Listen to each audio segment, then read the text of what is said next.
আসন সমঝোতার বিষয়টা স্থানীয় কোনো দায়িত্বশীলদের বিষয় না, এটা অবশ্যই কেন্দ্রীয় কমিটির বা কেন্দ্রীয় সংগঠনগুলোর নীতি নির্ধারণী বিষয়।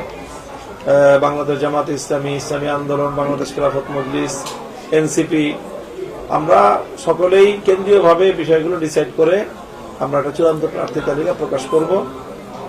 তো সেখানে শেষ পর্যন্ত যে আসনে যাকে ঘোষণা করা হবে সেই আমাদের সমঝোতার পক্ষ থেকে 11 দলের পক্ষ থেকে চূড়ান্ত প্রার্থী হিসেবে গণ্য হবে। কাজেই আমি মনে করি যে স্থানীয়ভাবে কোনো একক দলেরই এই রাইট নাই যে তারা অন্য কোনো দলের বা নিজের দলের প্রার্থীকে চূড়ান্তভাবে জোটের পক্ষ থেকে ঘোষণা করবে, যতক্ষণ পর্যন্ত না কেন্দ্রীয়ভাবে 11 দলের পক্ষ থেকে বিষয়টা সেটেল হয়। এর আগ পর্যন্ত কারো এককভাবে কোনো প্রার্থীকে চূড়ান্ত বলার কোনো সুযোগ নেই।